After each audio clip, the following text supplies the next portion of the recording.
지금 이제 오리배라고 하는 예, 그 원고를 나한테 냈거든? 네, 네가 이제 단편 소설로 지금 이제 쓰고자 한다고 얘기를 했잖아? 예, 그래서 이 오리배를 같이 보면서 어떤 생각으로 글을 지금 쓰고 있는지를 먼저 글을 쓸 때 중요한 것은 내가 어떤 생각으로 어떻게 구성을 해서 무슨 질문에 대한 답을 내가 할 것인가, 그리고 그 답이 과연 김윤서, 윤서만의 또 고유한 작가만의 어떤 그런 문제 의식과 문제 인식과 해결 방법으로서 그 답이 대중들과 서로 합당하게 교감이 될 수 있냐, 이제 그게 가장 중요하지. 예. 그래서 우선은 소통을 할 수 있는지 없는지 생각을 좀 갖고 같이 해볼게. 자, 보이지? 예. 자, 한번 요거 이제 선생님이 항상 수업할 때 중요한 게 1단계 수업에서 뭐라 그랬냐? 첫 번째 질문하고 답하기. 근데 이제 오리배라고 요즘에 이제 윤서가 쓰는 글에서는 제목이 앞에 달려 있어. 옛날에는 제목이 없이 그냥 왔지. 네. 제목이 달려 있다는 것은 내가 쓰고자 하는 것에 대해서 문패가 달려 있는 거 똑같은 거니까 내가 드나들 수 있는 문이 하나 생기고 그 문에 대한 문패가 달린 거니까. 자, 먼저 여기서 질문과 답에 대해서 먼저 얘기를 해볼게. 자, 어떤 질문을 던졌고 무슨 답을 찾기 위해서 이 소설을 쓰는 건지 한번 얘기해 볼까? 우선 질문은 어, 잠시만요. 우선 처음에 이거 질문을 던졌을 때가 우리가 그 저도 이제 최근에 이제 좀 많은 사람들을 좀 잃기보다는 그런 예전에는 그 막역했던 사이의 사람들이 최근 들어서 딱히 크게 뭔 일이 있었던 건 아닌데 그런 사람들이 이제 그냥 좀 소원해지는 그런 과정을 좀 겪다 보니까 우리가 이게 어떤 한 인물과 또 한 친구와 또 한 가족과 우리가 소원해지는 까닭은 좀 어떤 이유에서인지 그걸 좀 질문했었고요. 그다음에 이걸 계속 답을 찾아 나가다 보니까 이게 여기 지금 이게 잘 안 보이긴 한데 이게 시간이라는 축이 이렇게 팽쪽으로 있으면은 그런 때라는 그런 사건이 이렇게 종적으로 있다고 그렇게 생각했었습니다. 그래서 시간이 이렇게 이어져 있으면은 이걸 90도로 뻗어나가는 게 그걸 때라고 생각했었고요. 그래서 결론적으로 말씀드리고 싶은 게 오리배라는 게 하나의 그런 범위 안에서 그 오리배를 타고 그 한강에서 오리배를 탄다 하더라도 오리배는 그 영역 안에서만 이렇게 운전할 수 있고 그 영역 밖으로는 벗어나가지 못합니다. 그래서 오리배라는 거는 한마디로 때라고 생각했었고요. 그래서 어, 한마디로 이 시간이라는 긴 그런 강 속에 이 하나의 구분되어 있는 분절되어 있는 이 때를 그 오리배로 이렇게 다닐 수 있고 그다음에 이 오리배는 결코 이제 밖으로 넘어갈 수가 없고 이 오리배는 이 하나의 때 안에서만 존재할 수 있다라는 그것을 이제 오리배로 좀 운영하고 싶었습니다.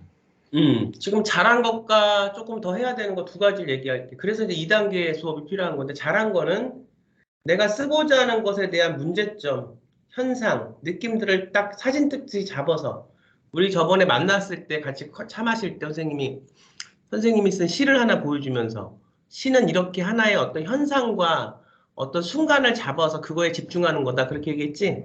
예, 사진 찍듯이. 어떤 이미지 하나를 딱 포착하는 건데, 지금 너가 요즘 살면서 헛헛하게 느끼는 것들, 마음이 좀 먹먹한 것들, 또 이건 왜 그럴까? 나는 이런 생각으로 사는데 대중들이나 다른 사람들은 왜 그럴까? 또 그들도 반대로 윤서한테서 느낄 수 있는 것들이야. 이게 뭐든지 다 상대적인 거니까. 그런 것들을 오리배라고 하는 형상화. 오리배가 아무리 진짜 이렇게 막 뱅뱅 자가지고 페달을 돌려도 오리배는 멀리 나갈 수가 없고 구역 에어리어만을 맴돌 뿐이니까 고거에서 찾아내고 포착하는 건 잘했어. 그래서 나하고 지금 한 3개월 공부하면서 1단계는 수료가 됐고 이제 2단계. 그런데 중요한 게 뭐냐면 그렇게 해서 그냥 오리배는 제자리에 머물고 나갈 수가 없다. 이렇게 끝나는 소설과 작가가 그래도 거기에 뭔가 이거를 해결하고 나누고 이거를 이 문제에 대한 원인을 내가 제시했으니까 이걸 해결하는 방법들 이렇게 뭔가를 내 어떤 해결책을 보여줄 수, 질문에 대한 답을 나만의 해결책을 보여줄 수 있는 것과는 또 달라. 근데 이제 대중들의 어떤 성향과 대중들이 글을 읽는 이유가 뭐냐 이렇게 보면 우선은 첫 번째 내 생각을 얹을 수 있는 공감할 수 있는 뭔가가 필요하기 때문에 영화도 보고 글도 읽고 이러면서 내 속에 있는 마음을 글이나 영화 같은 걸로 투사시키는 거지. 우리가 보통 보면 만나서 대화하고 수다 떨고 하는 게 내가 마음이 굉장히 좀 안 좋고 어려운 일이고 힘든 일이 있는데 친구를 만나서 얘기하고 남자들은 술 한잔 먹으면서 뭐 얘기하고 이렇게 하다 보면 뭔가 이렇게 풀리잖아. 그런 효과가 뭐냐면 공감을 같이 하기 때문에 거기에 대해서 힘이 되고 이제 내 어떤 문제점들이 남에게 그렇게 알려지면서 대화가 되는 건데 공감을 얻고 공감을 같이 한 다음에 더 원하는 게 뭐냐? 그런 문제를 어떤 식으로 어떤 시각으로 이것을 해결할 수 있을까? 이걸 대중들은 또 바래. 그리고 이걸 해결을 내가 못해도 다른 사람은 이 문제를 어떻게 해결했구나. 이걸 통해서 내가 어떤 카타르시스까지 원하는 거. 그래서 이제 윤서가 나하고 해야 될 단계가 바로 2단계, 답을 찾는 단계고, 지금 아직 답은 역시 못 찾아왔는데 한번 읽어볼게. 문학이니까. 자, 오리배 한번 먼저 읽어보자. 오리배로. 오리배로 태평양을 항해할 수 있다고 생각한 적이 있었다. 이론적으로 두 다리만 멀쩡하고 자극 가능한 식량과 물만 있다면 안 될 게 뭐가 있겠냐는 말이다. 물론 도중 태풍이나 벼락 같은 자연재해는 없다는 가정하에서다. 예, 올 시작이 좋았어. 자, 상황 설정도 해줬고, 이 캐릭터가 약간 돈키호테 같다는 생각도 들고, 사실 우리가 오리배로 태평양을 항해할 수 있다는 건 현실적으로는 불가능하지만, 이 지금 그 주인공, 이제 이 화자, 너가 선택한 화자는 뭔가 매력이 있어 보여. 딱 지금 이런 어떤 답답한 어떤 현실 상황에 뭔가 이렇게 엉뚱함을 더해서 한번 읽어보고 싶다. 이 사람이 왜 그렇게 얘기를 하는지 여기에 대해서 우리가 궁금증을 자아내. 시작은 잘했어. 계속 읽어볼게. 기차는 광명역을 지나 마지막 역인 서울역을 남겨두고 있었다. 도착까지 얼마쯤 남았을까? 표를 확인했다. 10분 남짓 남았다. 읽던 책을 가방에 넣고 옆에 블라인드를 올렸다. 1시간 전까지만 해도 녹음으로 가득했던 풍경은 이젠 콘크리트 건물로 가득했다. 창에 머리를 기대 고개를 들었다. 서울의 하늘엔 잿빛 구름이 지겹도록 이어져 있었다. 오늘 북부지방부터 비가 온다고 했었던가? 무릎이 올려든 접이식구나를 만지작거렸다. 자, 지금 공간은 광명역을 지나서 서울역을 가는 기차 안. 그런데 여기서 좀 아쉬운 부분들이 시공간 안에 이제 화자가 살아 있어야 된다고 내 1단계에서 저번 수업 시간에서 가르쳤지. 그런 것도 네. 이제 썼는데 지금 그 창문을 통해서 보는 회색빛의 서울의 어떤 암울한 모습들, 이런 것들을 지금 본인의 심리 상태와 결부지어서 썼어. 그런데 사실은 우리가 글을 쓸 때 좀 크게 잘 생각을 해야 될 게 뭐냐면 그 공간 안에서 내가 살아있고 공간 안에서 시공간 안에서 함께 가야 된다는 게 지금 요 정도는 사실은 내가 의식하는 어떤 시공간. 그러면 진짜, 자, 기차에 탔다. 그리고 지금 광명역을 출발해서 서울역을 얼마 남겨두지 않았다 했을 때 그 기차 안에 내가 앉아 있다고 생각해봐. 그러면 어떤 풍경들이 연출되겠어? 좀 부산스러운 좀 그런 풍경이 연출될 것 같습니다. 그러니까 내가 볼 때는 지금 이 사람이 주인공이 누군지 알 이름은 없지만 이 사람이 지금 탄 이 시간대는 왠지 복잡한 시간대에 탄 것 같지가 않아. 그래도 최소한 우리가 같이 앉아 있다면 기차에서 끼익 출발하는 소리, 안내 방송, 그 다음에 승객들이 뭐 많은 시간이 아니라도 한두 명이 올라오거나 내리는 그런 어떤 소리나 모습들, 이런 것들이 복잡하게 약간 뭐 이렇게 보이고 들리면서 그 다음에 너가 이제 고개를 돌렸을 때 창문을 통해서 보이는 것들, 이런 것들이 같이 와야 돼. 지금 잘 썼다고 생각할 수 있지만 조금 더 이것이 현실적으로 시공간 안에 살려면 들리고 보이는 것들이 좀 들어와야 된다. 근데 그것이 내가 지금 형성하고자 하는 이런 어떤 이미지와 이런 분위기와 앞으로 주제와 너무 그것이 많이 써서 그것을 해치면 안 되지만 그래도 어느 정도는 내가 지금 현실적으로 기차 안에 앉아 있다는 것은 상황이 좀 보여야 돼.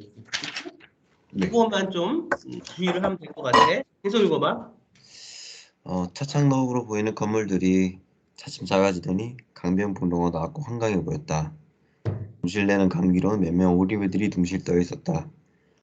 궂은 날씨에도 오리배를 굴리는 반올림이 기차 안에서도 보였다. 그중 배 하나는 선착장에서 꽤 동떨어져 있었다. 빨간 구명조끼를 입은 두 사람이 열렬히 발을 굴렸다. 그들이 어디까지 가는지 유심히 살폈다. 저 배가 이대로 한강 끝까지 떠내려가면 누군가 구조하러 와주는 건가? 기차의 바퀴는 금방 땅에 다시 닿았고 그들은 시야에서 멀어지다 이내 사라졌다. 아주 짧은 순간에 본 건데 굉장히 이게 이제 이 사람한테는 뭔가 클로즈업 돼서 관심 있게 보였나 봐. 굉장히 이제 현실적인 시간은 굉장히 찰나에 지나가는 시간일 텐데 그런 것들이 다 보였다는 건 그럴 수 있어. 뭐 이것이 우리가 현실적이냐 비현실적이냐 그걸 떠나서 근데 약간 조심해야 될 게 뭐냐. 우리는 순수문학을 하잖아. 우리가 판타지나 뭐 이런 걸 하는 게 아니라서 뭐 판타지 하는 사람들은 갑자기 뭐 눈이 커져가지고 눈동자에 당신의 눈동자에 비친 나의 모습을 봤다 이렇게도 써. 판타지 문학이나 이렇게 이제 하지만 순수 문학이라는 건 굉장히 현실적으로 써야 되기 때문에 약간 여기서 조심해야 될 건 어떤 찰나에 지나가는 건데 지금 그 오리배에서 발놀림하는 그 발놀림까지 보였다. 요거는 조금 생각을 해봐야 돼. 근데 요거를 지금 이제 기차가 멈춘 상태에서 우리가 점거된 상태에서 그것이 보였다. 뭐 이렇게 쓸 수도 있지만 분위기상으로는 지금 이 화자가 마음속이 복잡한 것 같아. 뭐 이렇게 지금 굉장히 뭐 이렇게 안정돼 있고 좋은 상황이 아니고 딱 봐도 지금 뭔가 복잡한 것 같아서 쑥 하고 지나가는 상황에서 그걸 봤는데 이것이 어떻게 보면 약간 현실성이 떨어질 수도 있으니까 이 부분도 좀 다시 생각을 해봐야 될 것 같아. 어떻든 지금 분위기를 쌓아가고 있는 면에서는 괜찮아. 계속 어떤 분위기가 감정이 계속 너가 말하고자 하는 작가가 생각하는 주제를 향해서 가고 있게 보여. 계속 읽어볼게. 마지막 역을 알리는 방송이 흐르자 열차의 사람들은 부산스럽게 짐을 챙겼다. 방송절에도 몇몇은 이미 출입문 앞에 서 있었다. 나는 마땅히 바쁠 이유가 없었기에 사람들이 다 빠져나오고 가서 내렸다. 간만에 서울 구경이라 오늘은 좀 느긋하고 여유롭고 싶었다.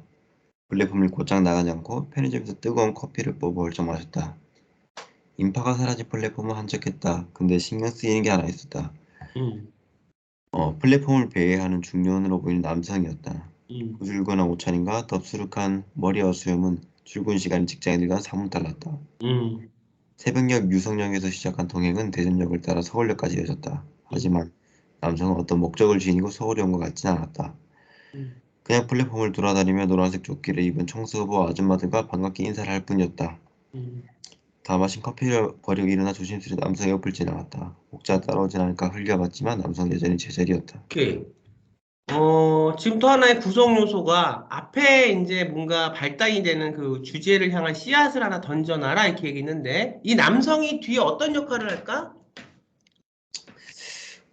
제가 이제 우선 처음에 그렸을 때, 그 처음엔 이제 그 광명역을 지났다. 그 다음에 또 이제 바로 이제 그의 블로그에 보고 소식 올라오고 이틀 전이었다 이런 식으로 이렇게 였었는데, 근데 이걸 좀 다시 좀 재배를 하다 보니까 이 뒤쪽에 있는 씨앗이 좀 뒤늦게 쪽으로 좀 빠진 것 같아가지고 아니야, 이거를 아니야, 아니야. 네. 씨앗은 보여. 이 사람하고 뭔가 관련이 있지? 이 남성하고.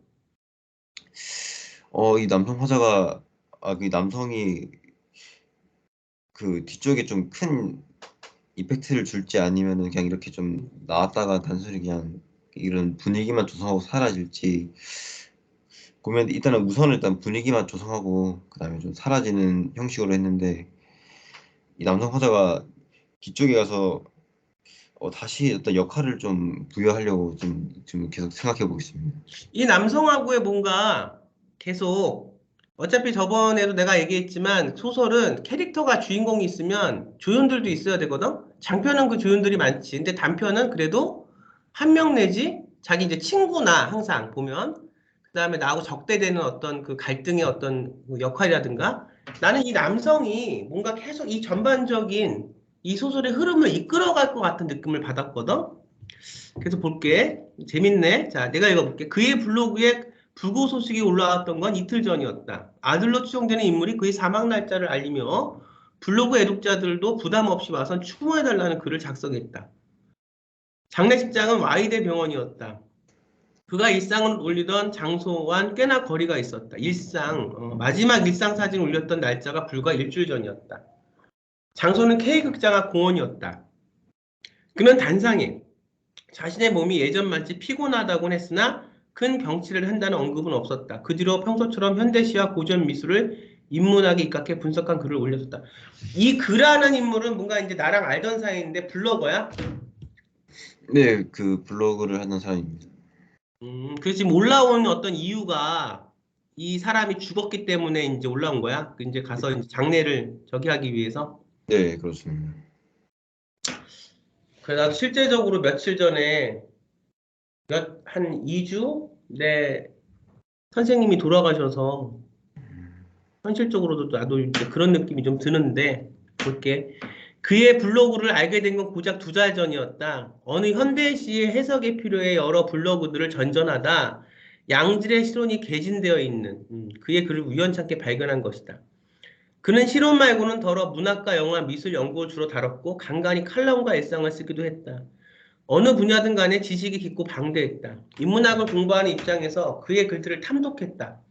그에게 작은 감사라도 남기려 했지만 어느 글에도 공감이나 댓글을 달 수는 없었다. 왠지 몰라도 이웃 신청을 받아줬지만 댓글이나 공감은 막아뒀다. 어떤 그 사람의 캐릭터가 보이고 때문에 나와 같은 사람이 몇 명인지는 상단에 포기는 하루 방문객 수를 보면 어림할 수 있었다. 이름도 모르고 나이도 모르고 직업도 몰라. 그나마 성별은 그를 글투를 통해 남성이라고 짐작할 수 있었고 사는 곳은 일상 글을 통해 어느 종로구 어딘가로 유추할 수 있어. 그는 어떤 사람일까? 했던 호기심과 더불어 감사 인사는 그의 장례식장으로 향하는 이유였다. 그래서 지금 올라온 이유, 그다음 그라는 사람에 대한 궁금증. 그런데 앞에 또 어떤 남자가 또 같이 탄 것 같은데 이상한 목적이 없는 것 같아. 이러면서 지금 뭔가 이야기가 형성되네. 장례식장에 가까워서 떨림이 손끝 전신으로 퍼졌다. 기실 전선만 접했던 대상을 죽어서 실제로 만난다는 건 꺼져. 그렇지. 실제 살 때는 한 번도 만난 적이 없는데 죽으면서 찾아간 거야. 게다가 그를 알게 된 지는 고작 2달밖에 되지 않았다. 어젯밤 침대에 앉아 봉투에 얼마를 넣었지? 현실적인 말이지. 우선 5만 원 한 장을 넣었다. 입김에도 힘없이 나풀거리는 봉투를 보고 있자니 꽤나 옹졸한 것이야. 2장을 넣으니 그나마 정성이 보였다. 자, 그러면 이제 시작은 잘 됐어. 나쁘지 않아. 어떻든 뭔가를 자기가 말하고자 하는 그런 것들이 서사가 보이고 뭔가 이렇게 궁금증을 유발하면서 읽고 싶은 마음이 들어. 거기까지는 오케이. 자, 앞으로 어떻게 전개가 될 것 같아? 제가 이제 영화 원래 쓰려던 소설이 있었는데 이제 영화 브로커를 보면서 그 브로커에서 보면 이제 인물들이 각자 이제 상처를 가지고 있고 그 각자 인물들이 서로를 투영시키면서 각자의 상처를 서로가 치유하는 식으로 이제 미래를 향해 나아가는 방식이더라고요. 그래서 저도 이 작품을 하면서 일단 먼저 주인공인 화자는 그 어, 우선적으로 이제 단지 이제 그 시간을 많이 할애하면은 그것으로 충분한 정성이 된다고 생각하고 그 다음에 이 죽은 블로그 주인장의 아들은 그 아버지에게 자신의 시간을 너무 많이 못 썼다 싶어가지고 결론적으로 그 시간에 중독돼가지고 시간에 의해서 서로가 어, 허무함을 느끼고 죄책감을 느끼는 이런 식으로 이거를 좀 진행을 시키다가 결론적으로는 이제 두 사람이 같이 그 아버지가 올렸던 일상글을 이제 주인공의 화자가 그 아들에게 말해주면서 그 아버지는 뭐 이런 데를 다녔고 이렇게 이런 식으로 얘기를 해주면서 결론적으로 이제 제가 하고 싶었던 이야기가 두 사람이 가졌던 상처나 허무 같은 것들이 결론적으로는 이게 시간에 중독돼서는 안 되고 결론적으로 그 시간보단 때가 중요하다라는 의미로 해서 나중에 두 사람이 이제 오리배를 그 밥을 먹고 오리배 쪽으로 가서 이제 풍경을 바라보다가 각자 오리배에서 있었던 그런 과거의 그 각자의 그런 에피소드들을 설명하면서 이제 주인공은 이제 자신이 이제 어머니와 함께 그런 그 가족들과 함께 행복하게 그런 오리배를 탔던 기억을 회상하고 그다음에 또 이제 저 블로그 주인장의 아들은 그런 오리배를 못 탔던 그 각자의 그 시간을 기억하면서 정작 오리배를 한번 한번 어디까지 가보냐면 그렇게 서로 이제 얘기를 하다가 가보다가 이제 그 부표에서 이제 멈추는 걸 보고 오리배를 타고는 이제 태평양도 못 건너고 한강도 못 건너는 걸 알고 나서 결론적으로는 이 하나의 그 때라는 것은 그 때는 그 할애된 시간은 결국 시간이 끝나게 돼 있고 그래서 그 시간 안에서의 그 때에 최선을 다해야 한다라는 그런 식으로 이제 서로의 상처를 좀 보듬는 식으로 스토리를 나가려합니다. 나쁘진 않는데 재미있어. 벌써 딱 이야기가 이제 점점 발전되고 있는 게 보이는데 한 가지 이제 내가 궁금한 게 이 오리배라는 거가 투사된 이미지는 이건 한계. 뭔가 아무리 발버둥쳐도 진짜 이 한계, 더 이상 나갈 수 없는 한계라는 이야기로 내가 아까 이제 들었거든. 처음에 너가 글을 쓸 때. 네, 근데 그러면은 이 지금 주인공과 그 블로거의 아들이 이제 나와서 이야기가 진행이 될 거고, 이 주인공과 블로거의 아들의 공통된 어떤 하나의 이야기 대상이 바로 죽은 남자인데, 블로거. 그러면 여기서는 이제 제가 볼 때는 글이라는 게 나올 것밖에 없을 것 같아요. 블로거의 일상적인 글과 이 아들이 이 아버지 블로거를 그 일상적인 글을 쓴 건 못 본 것 같아. 너 얘기 들어보니까. 아들은 어떤 글을 읽었을까? 이 사람이 어떤 저명하게 한 어떤 평론이라든가 뭐 이 사람이 강의한 거 이런 걸 읽었을까?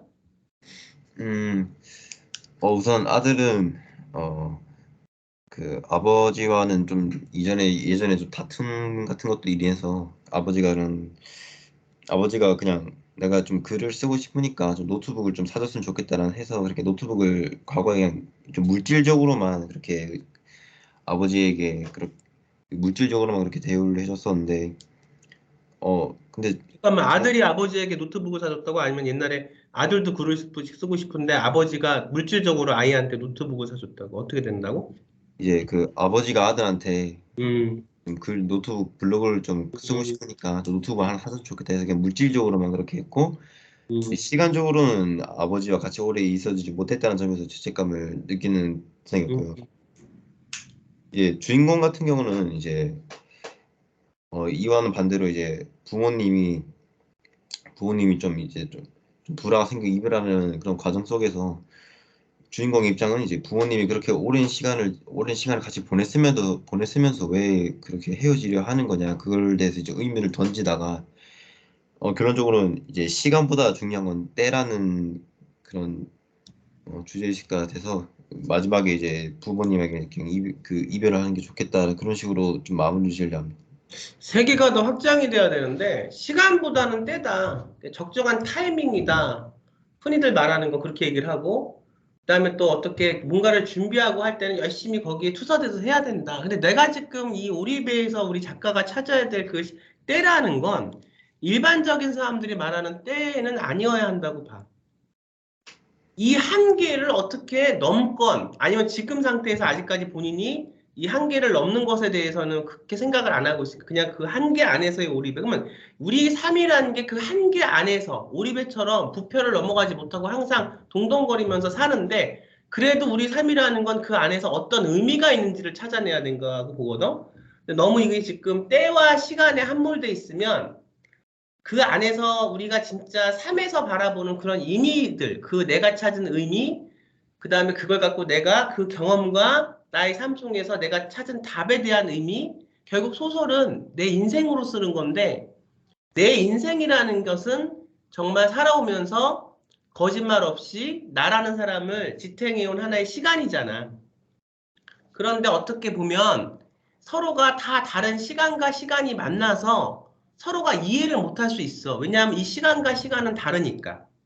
그러면 우리가 나도 그렇고 저 사람도 그렇고 그 어떤 한강의 어떤 부평초 그거 넘어갈 수 없는 그 오리배 각자의 세계 안에서 똘똘똘 거리면서 뭐 잘났던 못났던 싸우던 증오하던 사랑하던 평생을 그렇게 자기의 어떤 그 범주리 안에서 그냥 살아가는 것인데 그러면 작가가 바라야 될 문학이라는 건 이런 거야.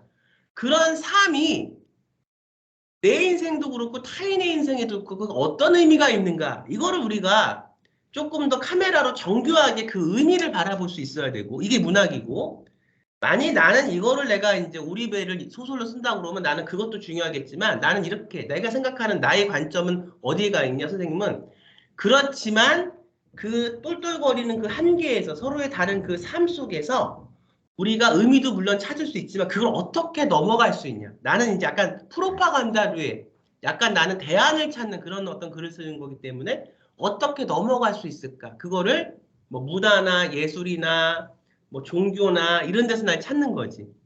그래서 이제 이거는 공부하면서 너가 이제 그 대안을 찾기 위해서 노력을 한다기보다는 공부가 되면 인문학에 대한 기본 베이스가 깔리고 철학적인 사유나 이런 것들이 되면 이제 그것을 대안을 찾으려고 노력을 할 것이고 지금 상태에서는 아직 그렇다면 우리가 인생은 그냥 이런 한강 안에서 맴돌 뿐이다. 서로의 어떤 시간과 공간 안에서 맴돌 뿐이다. 우리가 갖고 있는 추억과 기억도 사실은 다 정확한 게 아니고 똑같은, 그러니까 난 이랬으면 좋겠어. 너가 만약 이 글을 너의 생각대로 간다 그러면 아들하고 그 다음에 나는 이제 뭐 블로거하고 만난 적은 없지만 오히려 아들보다 이런 블로그의 사적인 글을 내가 더 많이 봤을 거 아니야. 그러면 하나의 현상을 놓고 똑같아. 근데 나는 그거를 블로그에 글로서 보는 어떤 이야기고 아들은 그걸 아빠니까 같이 이렇게 경험한 경험이 있다거나 아니면 아들도 아빠한테 얘기를 들었다거나 아니면 아들도 같이 아빠의 글을 봤어. 그럼 똑같은 현상을 놓고 오리배가 지금 떠나서 다른 타인들이 지금 연인들도 있고 뭐 부자와 관도 있고 뭐 부녀관도 있고 지금 오리배를 한강에 사람들이 타고 있어. 그럼 거기에 이제 투사를 시켜서 똑같은 그 블로그 죽은 사람하고의 어떤 기억을 놓고 서로의 어떤 해석이 다 다른 거야. 똑같이 얘기를 하고 글을 하는 건 변하지 않지. 왜냐하면 이제 가서 찾아봐야 이제 블로그 이름이 뭐야? 이진재라고 했습니다. 이진재라고 하는 블로그에 딱 들어가서 사람은 죽어도 글은 남아있으니까 네. 봐봐 여기 이렇게 이 사람이 썼어. 근데 아들은 똑같은 글을 보고도 아니야. 내 기억에 그건 절대 아니었어. 그럼 당신이 잘못 생각하는 거야. 이러면서 똑같은 글을 갖고도 서로가 해석하는 게 다른데 우리 독자 입장에서는 야 그러면 한 번도 안 만나본 저 주인공이 말이 맞냐. 그렇지만 저 주인공은 블로거를 이진배를 만나지 않았지만 주인공은 이진배의 글에 대해서 아들보다 더 잘 알고 근데 아들은 이진배의 글에 대해서 그 사소한 블로거까지는 모르지만 아버지니까 어쨌든 추억이나 기억이 있는 거야. 그래서 우리가 볼 때는 과연 그러면 이 한계 속에서 똑같은 사건을 갖고도 저렇게 다 얘기를 다르게 하는데 그 안에서 우리는 그런 어떤 의미를 찾을 것인가. 결국 내가 삶 속에서 더 다른 어떤 그 확장된 삶으로 나가지 못하고 내 어떤 의식과 인식 안에서 맨날 발발 떨면서 그것이 최선인지 알고 하루하루 열심히 살지만 그게 최선인지 알고 살지만 그 안에 갇혀서 사는 거잖아. 요거를 조금 더 잘 형상화를 하면 굉장히 좋은 소설이 될 것 같아. 그래서 그렇게 하면 될 것 같고 이제 거기에서 너가 필요한 것들을 내가 이제 앞으로 수업을 통해서 더 이어갈 거니까 무슨 말인지 알겠어? 네, 알겠습니다. 질문 있나? 어,